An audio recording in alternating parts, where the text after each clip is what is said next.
Hey everyone, welcome back to Corporate Decoder, the place where we peel back the layers of corporate filings to find the juicy bits. And tonight we're diving deep into Golub Capital Private Credit Fund's latest quarterly report. And trust me, there are some eye-opening numbers in here specifically about how much money they are lending out and to whom owe. And before we dive in, if you love getting these fluff breakdowns of complex financial documents, make sure you are subscribed and hit that notification bell. We also have a thriving community Discord linked in the description, so join us there for more direct insights and discussions. Alright, let us decode this report and get straight to the heart of it. The financial tables here tell a story of significant growth and shifting dynamics. GC Cred, the Golub Capital Private Credit Fund, is certainly making big moves with their investments. Let's start with the big picture. Their assets at fair value showed a substantial jump from around $9.1 billion at the end of September to over $10.2 billion by the end of December. That is a massive increase in just 3 months and shows they are actively deploying capital. Now look at this. Their non-controlled, non-affiliate company investments account for the vast majority of their assets, moving from nearly $8.5 billion to almost $9.9 billion. Almost 97% of their total assets are tied up in these types of investments. This is where the real action is happening for them. This means they lent out almost $1.4 billion more just in this last quarter. That is a significant capital deployment and it shows their strategy is in full swing. But what about their obligations? Well, their debt also grew significantly, going from about $4.7 billion to over $5.4 billion. This is expected as they are a credit fund and essentially operate with leverage to amplify returns. What is interesting is their net assets also grew from around $4 billion to over $4.4 billion. This shows that despite the increased borrowing, they are growing their equity base, which is a good sign. When you look at the net asset value, per share, it remained relatively stable at $25.15 for both classes of shares. This tells us that their growth in assets is keeping pace with the share issuances. Let's talk about the engine driving this growth, their income. For the 3 months ending the 31st of December, they raked in over $197 million in interest income alone. That is a huge jump from the $88 million they pulled in during the same period last year. This tells us their strategy of deploying more capital is paying off handsomely in terms of generating interest revenue. The story is similar with their fee income, which also more than doubled. This indicates the companies they are lending to are actively paying fees, likely for services or amendments, which adds to their bottom line. Now, of course, with more debt comes more expense. Their interest and other debt financing expenses shot up from $36 million to over $78 million.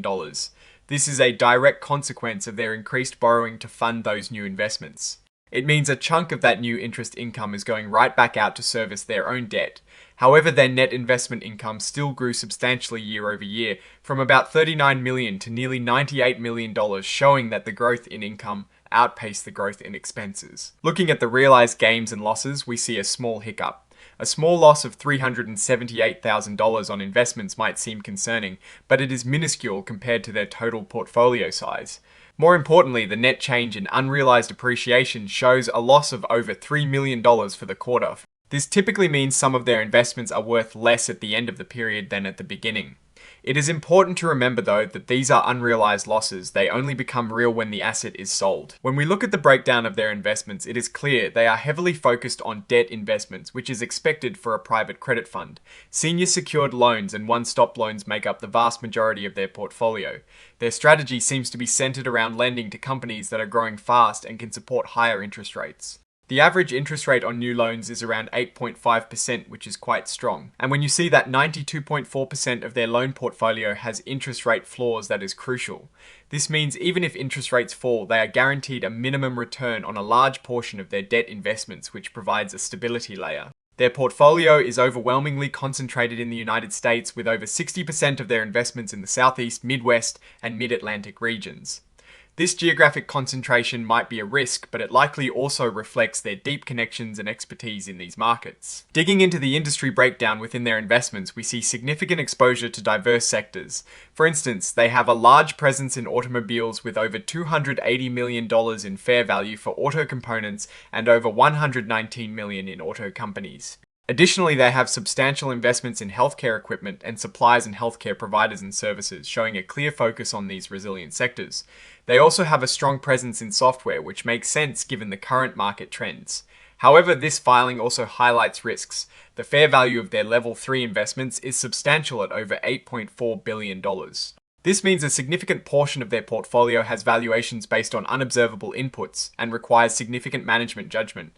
While they state that an independent valuation firm reviews these investments at least every other quarter, it is still an area to watch closely because these numbers could be quite subjective and prone to change. Now, for my take on Golub Capital Private Credit Fund, they are clearly executing their strategy of aggressive capital deployment and growth. Their income is surging and their net assets are expanding. However, the significant increase in debt and the substantial portion of level 3 investments are undeniable risks. While their investment income growth is impressive, it is crucial. They manage their interest expense and valuation uncertainties effectively. The fact that they are lending at such high rates is indicative of the market they operate in: private credit, high risk and high reward. Their strategy of focusing on technology and healthcare sectors likely provides some stability, but the sheer size of their portfolio and the reliance on complex valuation methods means there is always a significant risk of volatility. They are essentially betting on the continued growth and stability of the middle market companies they lend to. So what is the verdict? GC Cred is a rapidly growing player in the private credit space showing impressive revenue generation.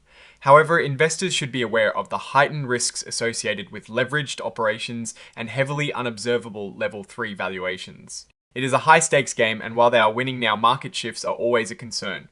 What are your thoughts on these numbers and what they mean for the future of Golub Capital Private Credit Fund? Let me know in the comments below. If you found this breakdown valuable, give it a like and hit subscribe for more deep dives like this. And don't forget to join our community on Discord, linked in the description. Thanks for watching, and I'll see you in the next one.